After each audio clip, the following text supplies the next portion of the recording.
రాష్ట్రంలో ఒకటి ఓ వార్త పబ్లిక్‌లోకి వస్తుంది. అంటే కేటీఆర్‌ను అరెస్ట్ చేస్తారు. రాష్ట్ర ప్రభుత్వం చేస్తది అంటున్నారు. దాన్ని ఎట్లా చూడొచ్చన్నా? ఈరోజు నా పేరు ఎల్ జాన్ మోదెస్, హ్మ్. కేపీహెచ్బి వాస్తవుడిని. హ్మ్.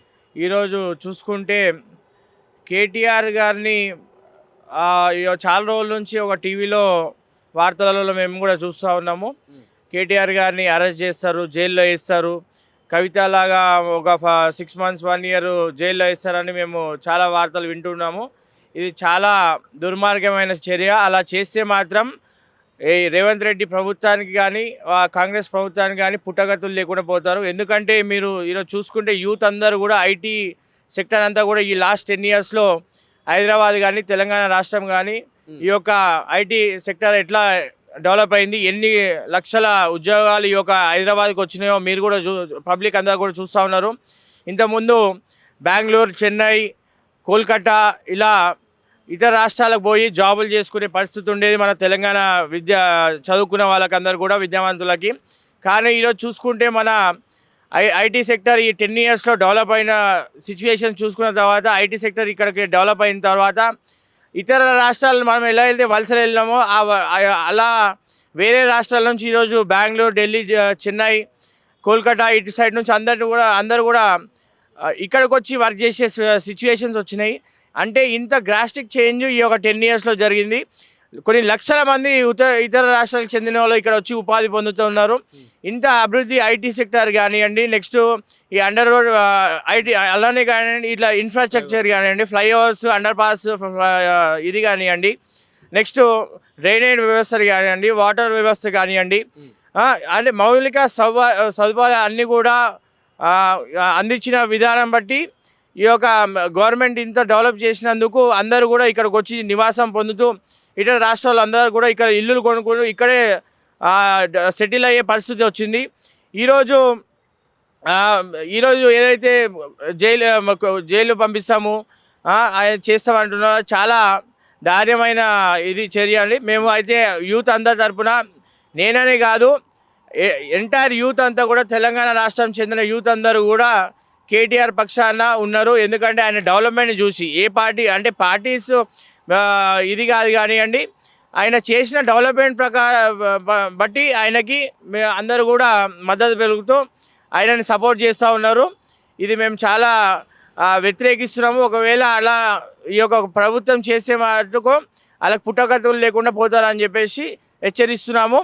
అలానే ఈరోజు చూసుకుంటే చాలా ఇది కేటీఆర్ అరెస్ట్ అనే కాకుండా కేటీఆర్ అధికారంలో ఉన్నప్పుడు మీరు చెప్పినట్లు ఐటీ యాబ్ తెచ్చాడు, రోడ్లను ఫ్లైఓవర్లు నిర్మించిండు, అంటే అనేక విధాలుగా ఆయన మున్సిపల్ మంత్రిగా ఉండి ఇక్కడ మీరు చెప్పినట్లు డ్రైనేజ్లు అన్నీ కూడా బాగు చేశారు. ఓకే, బాగుంది. ఇప్పుడు అధికారం కేటీఆర్ దగ్గర లేదు, అంటే కాంగ్రెస్ అధికారంలోకి వచ్చింది. కాంగ్రెస్ అధికారంలోకి వచ్చిన నుండి ఇప్పుడు కేటీఆర్ ఏం చేస్తున్నాడు? ప్రభుత్వాన్ని ఏలెత్తి చూపినందుకైనా, ప్రభుత్వం తప్పు చేస్తున్నందుకైనా అరెస్ట్ చేయడమా, లేకుంటే కేటీఆర్ మీద కక్షపూరితంగా ఇది రేవంత్ రెడ్డి తీసుకుంటున్న నిర్ణయం ఇది అయితే మేము అందరం కూడా కక్షపూరితంగానే ఈ యొక్క నిర్ణయాలు తీసుకొని పర్సనల్గా టార్గెట్ చేసి అరెస్టులు చేసి దారుణంగా బ్లేమ్ చేసే సిచ్యువేషన్ చూస్తున్నాము. ఎందుకంటే ఈరోజు చూసుకుంటే ఈ గవర్నమెంట్ వచ్చిన తర్వాత లగచర్ల సిచ్యువేషన్ కానివ్వండి, గురుకులాలలో ఎంతోమంది విద్యార్థులలో సూసైడ్లు కానివ్వండి, లేకపోతే ఫుడ్ పాయిజన్ కానివ్వండి, లేకపోతే ఒక హైడ్రా కానివ్వండి, లేకపోతే మూసీ నది ప్రక్షాళన అనుకుంటూ కొన్ని వేల మంది నిరుపేదల పొట్టగొడుతూ వాళ్ళ ఇల్లులన్నీ కూడా గుంజుకొని వాళ్ళ డెమాలిషన్ చేస్తూ, అలానే హైడ్రా పేరుతో ఎంతోమంది కొన్ని సంవత్సరాలుగా పైసలు కూడబెట్టుకొని వాళ్ళు సంపాదించుకున్న పైసలు రూపాయి జమ చేసుకున్న పైసలన్నీ కూడా గరీబోళ్ళు చేసుకున్నవన్నీ కూడా వాళ్ళు ఎక్కడో తెలిసి తెలియక ఇల్లులు కొనుక్కుంటే వాళ్ళ ఇల్లులు వితౌట్ నోటీస్ ఇవ్వకుండా వాళ్ళకి ఇది ఏమి చెప్పకుండా అన్ఫార్చునేట్గా వాళ్ళ బిల్డింగ్లన్నీ కూడా కూలగొట్టేయడంతో ఇక్కడ వెంకాల ఉండి నడిపించి దాన్ని ఎవడు కబ్జా చేసిండో, ఎవడు ఆ ల్యాండ్ గ్రాబింగ్ చేసిండో తెలియదు. కానీ ఆ సిచ్యువేషన్కి వస్తే లాస్ట్కి గరీబోడు ఉట్టిగా వాళ్ళు రోడ్ పాలైనారు. కేటీఆర్ ఇవన్నీ ప్రశ్నిస్తున్నానేనా?